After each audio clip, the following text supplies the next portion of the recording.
दोस्तों आज की इस वीडियो में हम आर्मी मैस न्यू रिक्रूटमेंट 2025 के बारे में बात करने वाले हैं। आर्मी मैस यानी कि military engineering service new recruitment 2025 की नोटिफिकेशन बहुत जल्द आपको देखने को मिलने वाली है। ऐसे में आज की इस वीडियो में हम बात करने वाले हैं आर्मी मैस जॉब प्रोफाइल और वो भी पोस्ट वाइज, क्योंकि आप सभी लोगों को पता है, क्योंकि मैंने प्रीवियस वीडियो के अंदर आपको बहुत डिटेल में बता दिया था कि 7 पोस्ट के ऊपर आर्मी मैस रिक्रूटमेंट 2025 की नोटिफिकेशन आउट की जाएगी और इन 7 पोस्ट का काम क्या होता है, इनकी वर्क प्रोफाइल क्या है, जॉब प्रोफाइल क्या है, वो इस वीडियो में आपको मैं डिटेल में बताने वाला हूं, ताकि जब भी इसकी नोटिफिकेशन आए, जब भी आपको फॉर्म फिल करना हो तो आपको ये क्लियर हो कि किस पोस्ट के लिए आपको अप्लाई करना है। इसके अलावा आर्मी मैस की जो नोटिफिकेशन है उसकी जो डेट है वो क्या रहने वाली है, यानी कि आर्मी मैस नोटिफिकेशन कब आने वाली है, उसके ऊपर भी हम बात करने वाले हैं। साथ में इसके अंदर डिले क्यों किया जा रहा है ये भी इस वीडियो में आपको मैं बताने वाला हूं। काफी इंपॉर्टेंट वीडियो आपके लिए रहने वाली है, वीडियो के अंत तक आप जरूर देखिएगा। सो चलिए बिना किसी देरी के वीडियो को स्टार्ट करते हैं और सबसे पहले हम यहां पर बात करेंगे आर्मी मैस जॉब प्रोफाइल और वो भी पोस्ट वाइज। सो सबसे पहले हम ये जानेंगे कि आर्मी मैस की जो नोटिफिकेशन है वो किन किन पोस्ट के लिए आउट की जाएगी। सो आर्मी मैस रिक्रूटमेंट 2025 की नोटिफिकेशन आउट की जाएगी एमटीएस पोस्ट के लिए, जिसके 11,316 वैकेंसीज हैं। स्टोर कीपर की पोस्ट के लिए जिसका 1,026 पोस्ट है। ड्राफ्टमैन की जिसकी 944 पोस्ट है। आर्किटेक्ट कैडर ग्रुप ए जिनकी 44 पोस्ट है। बैरक एंड स्टोर ऑफिसर जिनकी 120 पोस्ट है। सुपरवाइजर बैरक एंड स्टोर जिनकी 534 पोस्ट है। एंड मेट जिनकी 27,920 पोस्ट है। यानी कि टोटल 41,904 पोस्ट के ऊपर जो नोटिफिकेशन है वो आउट की जाएगी और टोटल 7 पोस्ट के ऊपर आपकी नोटिफिकेशन आपको देखने को मिलने वाली है। हालांकि ये जो वैकेंसीज हैं 41,904 ये 2022 की वैकेंसीज हैं। अभी अगर इसकी नोटिफिकेशन निकलती है तो आप मानकर चलिए 50 से 55,000 आपको जो वैकेंसी है वो यहां पर डेफिनेटली देखने को मिलने वाली है। अभी ये तो बात हो गई किन पोस्ट पर कितनी पोस्ट के ऊपर नोटिफिकेशन आउट की जाएगी।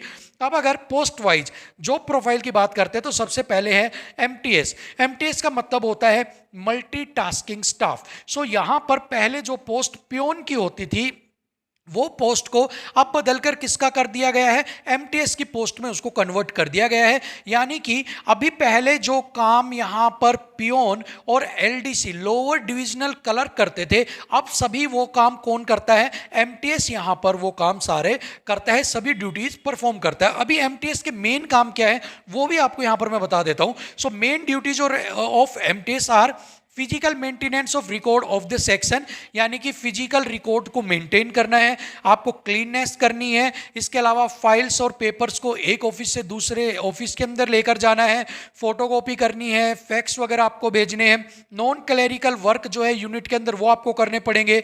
डायरी डिस्पैच करना, कंप्यूटर के काम, डेली रूटीन के काम आपको करने हैं। टाइपिंग हिंदी इंग्लिश के अंदर भी आपको करनी पड़ेगी। डाक की जो डिलीवरी है वो भी आपको करवा कर आनी पड़ेगी।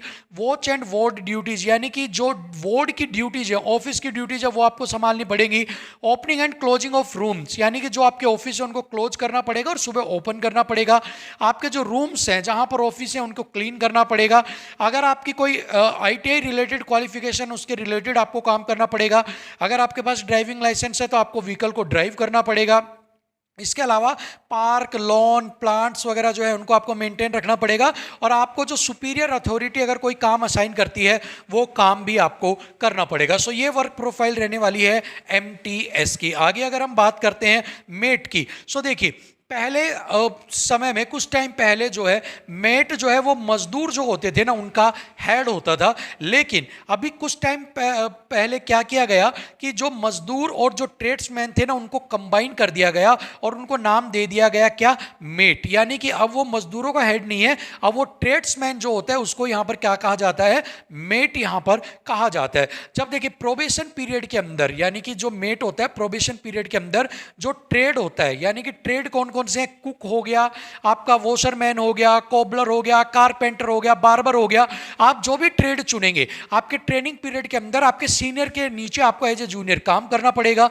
जब आपका प्रोबेशन पीरियड कंप्लीट हो जाएगा, यानी कि आपका ट्रेनिंग पीरियड कंप्लीट हो जाएगा, तो आप जिस भी ट्रेड से हो, यानी कि प्लम्बर, कारपेंटर, मैसन, इलेक्ट्रीशियन, वहां पर आपको फुल फ्लैग जॉब दे दी जाएगी। फिर आप पर्टिकुलर अपना इंडिपेंडेंट जो है वो काम संभालेंगे। यानी कि मेट का मतलब है जो भी ट्रेड है आपकी, इलेक्ट्रीशियन होगी, कुक हो गया, आपका बार्बर हो गया, आपका स्वीपर हो गया, जो भी काम है वो सारे काम आपको यहाँ पर करने हैं एज पर योर ट्रेड। ठीक है, नेक्स्ट यहाँ पर आता है ड्राफ्टमैन। अब ड्राफ्टमैन का मतलब होता है, ड्राफ्ट का मतलब होता है किसी चीज की संरचना तैयार करनी, ठीक है ना। सो ड्राफ्टमैन का काम होता है क्रिएटिंग डिटेल्ड ड्राइंग, यानी कि कंप्यूटर एडेड डिजाइन ड्राफ्टिंग जो सॉफ्टवेयर होता है उसके ऊपर आपको रफ स्केच और जो प्रोजेक्ट्स होते हैं उनकी तैयार करने होते हैं। इसके अलावा मटेरियल कैलकुलेशन, जो मटेरियल लगने वाला है उसकी कैलकुलेशन करनी है कि इसकी स्ट्रेंथ क्या है, इसका वेट क्या है, इसकी स्पेसिफिकेशन क्या है। Collab with architect and engineers, जो आर्किटेक्ट हैं, जो इंजीनियर्स हैं, उनके साथ आपको कोलैब करना है और आपकी जो नॉलेज है, टेक्निकल नॉलेज है, उनको उनके साथ शेयर करना है। ठीक है, सो ये काम होगा यहां पर ड्राफ्टमैन का। नेक्स्ट आता है स्टोर कीपर का। अब स्टोर कीपर का काम क्या होता है? स्टोर का मतलब क्या होता है? एक ऐसी जगह जहां पर सभी चीजें स्टोर की जाती हैं। सो जो स्टोर की जाती है उन सभी चीजों को रखने वाला, उनका देख रेख करने वाला होता है स्टोर कीपर। सो यहां पर मेन चीज है कि देखिए आपका स्टोर कीपर का काम क्या होता है? रिसीविंग, आइटम को रिसीव करना, क्वालिटी चेक करना, मेंटेनेंस करना, आपको अकाउंट रिलेटेड उनका अकाउंट्स तैयार करना, मंथली स्टॉक्स क्या जा रहा है, क्या आ रहा है, कितनी कमी है, कितने ज्यादा है, वो सारा यहां पर तैयार करना, कोई लॉस तो नहीं हुआ है, वो सारी चीजें तैयार करना काम किसका है? यहां पर स्टोर कीपर का। अब यहां पर सबसे बेस्ट क्या है? The best part is balanced work and family life. यानी कि आप अगर जो जॉब मैस के अंदर करते हो तो आप बैलेंस बना पाओगे वर्क लाइफ के अंदर और फैमिली लाइफ के अंदर।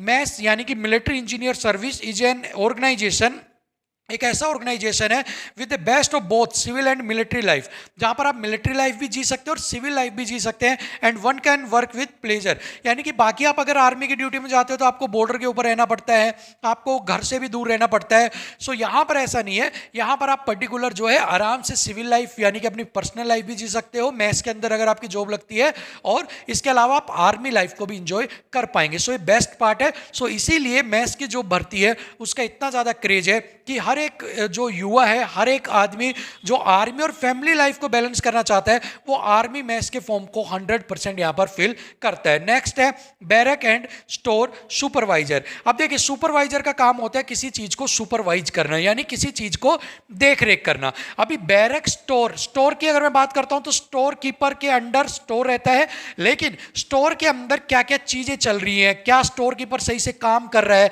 क्या रेवेन्यू का रिकॉर्ड सही से चल रहा है, नहीं चल रहा है, कहीं वो जो सामान है उसके अंदर कुछ गलत रिपोर्ट तो नहीं दे रहा है, वो सारी चीजें कौन करता है? सुपरवाइजर करता है। अब जो बैरक होते हैं उनकी देखरेख करनी, उनके मेंटेनेंस करनी, उनके अंदर कोई दिक्कत तो नहीं हो रही है, वो सारे काम भी कौन सुपरवाइज करता है? यहां पर सुपरवाइजर। ठीक है, सो यहां पर अकाउंट रिलेटेड काम हो गया आपका, स्टॉक वेरिफिकेशन रिलेटेड काम हो गया, जितने भी इंजीनियर स्टोर है उनकी कस्टडी का काम हो गया है, रिसिप्ट का काम हो गया है, होल्डिंग्स का काम हो गया है, ये सारे के सारे काम कौन करता है? सुपरवाइजर यहां पर। ठीक है, देखिए यहां पर shop and private contracts and safe keeping of vacant buildings furniture, यानी कि वैकेंट बिल्डिंग है उनके फर्नीचर को मेंटेन करना, उन्हें सेफ रखना, कॉन्ट्रैक्ट्स वगैरह को रखना, ये सारे सुपरवाइजर का यहां पर क्या होता है? काम होता है। प्रिपरेशन रिपोर्ट्स को तैयार करना, रिटर्न उनको देना, कॉन्ट्रैक्ट्स वगैरह की रिपोर्ट तैयार करना, ये सारा काम किसका है? सुपरवाइजर का। ठीक है, चलिए अब नेक्स्ट है बैरक एंड स्टोर ऑफिसर। यानी कि अगर आप की जॉब लगी है बैरक एंड स्टोर सुपरवाइजर की तो नेक्स्ट प्रमोशन आपका होगा बैरक एंड स्टोर ऑफिसर का। अभी जो सुपरवाइजर है ना उसके ऊपर होता है ऑफिसर, ठीक है ना। देखिए जो स्टोर कीपर है उसके ऊपर होता है सुपरवाइजर और सुपरवाइजर के ऊपर होता है ऑफिसर। यानी कि जो स्टोर कीपर काम करेगा वो सुपरवाइजर देखेगा, सुपरवाइजर स्टोर कीपर के सारे काम देखेगा ऑफिसर। यहां पर बैरक के और स्टोर के सारे जो भी काम जो सुपरवाइजर देख रहे हैं उनके ऊपर हेड है ऑफिसर। इसके अलावा रिवेन्यू वर्क जो है वो बीएसओ देखता है यहां पर, और जो इलेक्ट्रिसिटी चार्जेज हैं जो वसूलने होते हैं किन से? कंज्यूमर से, यानी कि सर्विस पर्सनल्स जो वहां पर रह रहे हैं उनके लिए, डिफेंस सिविलियंस हैं, मैस से, कंटोनमेंट बोर्ड जो है आपका उनसे, private parties as per instructions issued by engineer in chief. सो जितने भी इलेक्ट्रिसिटी चार्जेस वगैरह है वो सारे यहां पर कौन? बैरक एंड स्टोर ऑफिसर देखता है, रिवेन्यू रिलेटेड काम देखता है। और यहां पर क्या करता है वो, मेंटेनेंस रिलेटेड काम जो है बैरक एंड स्टोर के, वो तो देखता ही देखता है, साथ में कंट्रोल करता है सुपरवाइजर को और अदर जो स्टाफ है उनको, for smooth functioning of the barrack and store यहाँ पर, ठीक है। यानी कि एक ऑफिसर होता है जो सभी काम स्मूथ तरीके से चले और जितने भी सबऑर्डिनेट स्टाफ है वो सही तरीके से काम करे। ये किसका काम होता है, बैरक एंड स्टोर ऑफिसर का। नेक्स्ट अगर हम बात करते हैं आर्किटेक्ट कैडर ग्रुप ए की, सो आर्मी मैस के अंदर आर्किटेक्ट जो है वो एक बहुत इंपॉर्टेंट रोल प्ले करता है, क्योंकि कंस्ट्रक्शन, बिल्डिंग को कंस्ट्रक्ट करना, सोल्जर्स के लिए जो हाउस है वो करना, ट्रेनिंग के लिए जो स्पोर्ट के लिए सिस्टम बनता है वो तैयार करना, लॉजिस्टिकल बैकबोन आर्मी के तैयार करना, बैरक, स्टोर, मिलिट्री हॉस्पिटल, जितनी भी सारी चीज़ें हैं, या फिर जो रोड्स हैं जो बीआरओ के अंडर करती है, जो मैस उसमें हेल्प करती है, वो सारे के सारे कौन करता है, आर्किटेक्ट कैडर ए यहाँ पर उन सारे कामों को देखता है, ठीक है। चलिए नेक्स्ट अगर हम बात करते हैं, ये तो हो गई है आपकी सारी वर्क प्रोफाइल, सभी 7 पोस्ट की वर्क प्रोफाइल आपको यहाँ पर मैंने बता दी है। होप सो अब आपको ये आइडिया लग गया होगा कि सभी पोस्ट का क्या काम है, और अब आपके लिए बहुत बहुत ईजी हो गया होगा कि आपको कौन सी पोस्ट के लिए जो है अपना फॉर्म फिल करना है और आपको किस पोस्ट को चूज यहां पर करना है, ठीक है। सो यहां पर अब आप अपने अकॉर्डिंग देख सकते हो, हाँ इस पोस्ट के लिए मैं फिट हूं, काम सारा मैंने आपको यहां पर बता दिया है। नेक्स्ट है army MES notification date latest update. So देखिए अभी 2022 से लेकर 2025 तक ये भर्ती क्यों अटकी हुई है, एक बार आपको ये समझना पड़ेगा। देखिए यहां पर 3 तरीके से आपके 4 जो एजेंसी है ना वो एग्जाम को कंडक्ट करवाती है। फर्स्ट एसएससी, सेकंड आपका यूपीएससी, ठीक है, थर्ड आईईएस, फोर्थ आपका डिपार्टमेंट, ठीक है। यानी कि 4 ऐसे जो बीच के ऐसे सोर्स हैं जो आपके एग्जाम को कंडक्ट करवाते हैं। एसएससी जो है मैथ्स जेई का जो एग्जाम है वो कंडक्ट करवाती है, ठीक है। इसके अलावा यूपीएससी आईएएस वो ग्रुप ए का, जैसे आर्किटेक्ट वगैरह हो गए, ऑफिसर के हो गए, वो करवाती है। डिपार्टमेंट और एसएससी दोनों ही जो है वो आपकी बाकी पोस्ट मेट वगैरह की बच जाती हैं, स्टोर कीपर की बच जाती है, वो यहाँ पर कंडक्ट करवाती है। अभी दिक्कत ये आ रही है कि यूपीएससी और आईईएस जो है इनके साथ जो अभी तक स्लॉट को लेकर काम चल रहा था, एमओयू को लग रहा था, वो अभी तक फाइनल नहीं हुआ।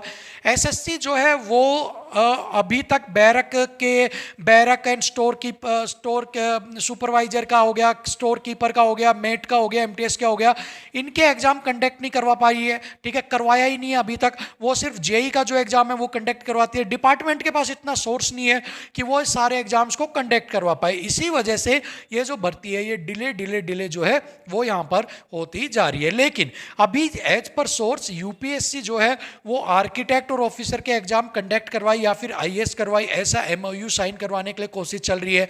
एसएससी जो है वो अगर एग्जाम करवाती है तो ठीक है, अदरवाइज डिपार्टमेंट जो है वो थर्ड किसी हेल्प लेकर किसी की, जो आपके मेट के हो गए और एमटीएस के हो गए, इनके एग्जाम जो है वो यहाँ पर कंडक्ट आपका करवाएगा। सो अभी सारी चीजें अटकी हुई हैं एमओयू के ऊपर। एमओयू कब तक होता है ये देखने वाली बात होगी। अगर एमओयू टाइमली साइन हो जाता है तो बहुत जल्दी ये नोटिफिकेशन आएगी, और आप यकीन मानिएगा विद इन 6 मंथ्स या इससे पहले आपके जो भर्ती इसको कंप्लीट करवाकर आपकी ज्वाइनिंग भी करवा दी जाएगी। लेकिन मेन चीज है एमओयू के ऊपर, एक बार अगर यूपीएससी और आईएएस हाँ कर देती है तो बाकी के जो एग्जाम है वो तो शायद डिपार्टमेंट खुद भी करवा ले, या फिर हो सकता है एसएससी से रिक्वेस्ट करके एसएससी भी करवा दे उनको कंडक्ट। बट मेन जो ग्रुप ए के आपके एग्जाम्स है वो यहाँ पर सुपरवाइजर का हो गया, ऑफिसर का हो गया, आर्किटेक्ट कैडर का हो गया, ये अगर यूपीएससी और आईएएस हाँ भर लेता है तो उसके बाद आप समझ लिए आपका जो ये भर्ती का रास्ता है वो बिल्कुल क्लियर यहां पर हो जाएगा। लेकिन कोशिश चल रही है, होप सो मार्च एंड या अप्रैल तक आपका ये हो जाना चाहिए, और एक बार ये क्लियर हो जाता है तो विद इन 4 to 6 मंथ के अंदर पूरी भर्ती आपकी कंप्लीट यहां पर हो जाएगी, ठीक है। तो अब आप अपना जो है थोड़ा सा और जो है पेशेंस रखिए, जल्दी ये भर्ती आपको देखने को मिलेगी। और जो लोग ये कह रहे हैं कि ये भर्ती प्राइवेट होगी या अब ये भर्ती नहीं आएगी, सो एक बार आप डिफेंस की मिनिस्ट्री ऑफ डिफेंस की ऑफिशियल वेबसाइट के ऊपर जाना, वहां पर अदर के ऊपर जाना और वहां पर मैथ्स के बारे में देख लेना। अब भी वो गवर्नमेंट है, कोई भी प्राइवेट नहीं हुई है। झूठे जो लोग ये बात फैला रहे हैं उनसे आपको यहां पर बचकर रहना है, ठीक है। इसके अलावा आर्मी मैथ्स की तैयारी भी आपको हम करवाने वाले हैं, ताकि जब भी एग्जाम की नोटिफिकेशन निकले, जब भी आपका एग्जाम कंडक्ट करवाया जाए, आपका सिलेक्शन उसमें हो पाए। जल्दी उसकी इन्फॉर्मेशन आपको दे दी जाएगी। लेकिन फिलहाल के लिए वीडियो में इतना ही। अगर इससे रिलेटेड कोई भी डाउट आपका है कमेंट बॉक्स में जरूर पूछिएगा। तब तक के लिए थैंक यू सो मच, नमस्कार।